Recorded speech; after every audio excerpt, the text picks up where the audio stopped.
What I found interesting this week was kind of the hierarchy of the different learning strategies.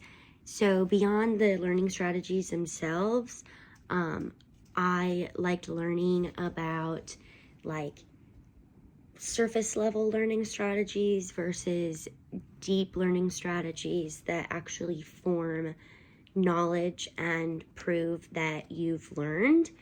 Um, It's like the surface level stuff, like highlighting, note taking. So I know that in my classroom, um, I will actually have students highlight their names on their papers so that they remember that skill, because I mean, I still use that now in college.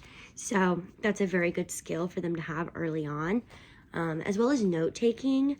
I am guilty of kind of being a bad note taker in the sense that I take too many notes and then I get a little bit lost.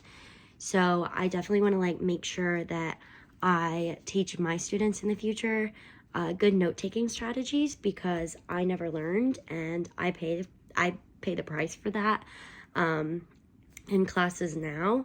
I'll have 8 pages of notes for a chapter and then I will miss the main points. So I think also having like graphic organizers is great for visual learners and great for structured note taking that will teach students early on how to take notes over the key concepts and not just everything they read in the chapter.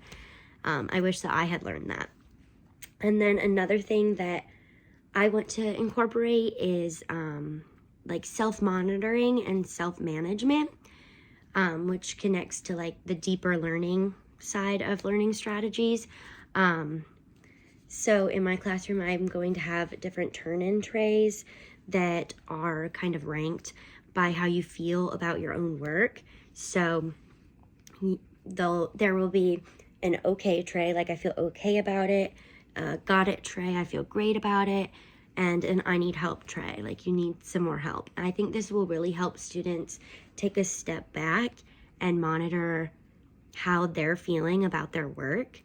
In my personal experience, especially in elementary school and even throughout high school, there was a lot of peer grading, particularly in math class. And so there was not a lot of room for self-reflection there.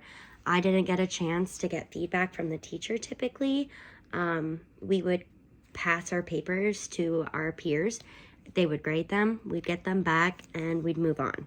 So I would know that I got it wrong, but I wouldn't know what exactly I got wrong. So I wasn't really allowed to self-monitor because I wasn't sure what I was doing wrong. And, if I did poorly, I wasn't taking the time to think about what I did. I was just kind of embarrassed because my peers graded my papers.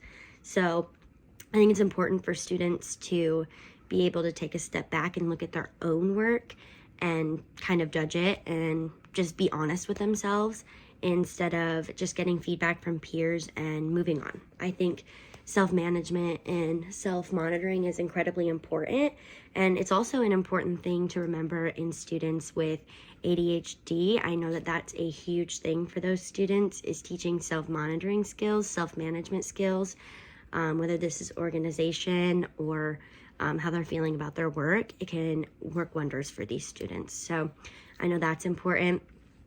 And I do think it's interesting that, the way that we learn things at a young age affects our understanding in the long run. So just like in math class, how I wasn't able to self-monitor enough, I wasn't getting that deep learning, that deep understanding, and I am still bad at math to this day. That is the one subject that I really struggle with.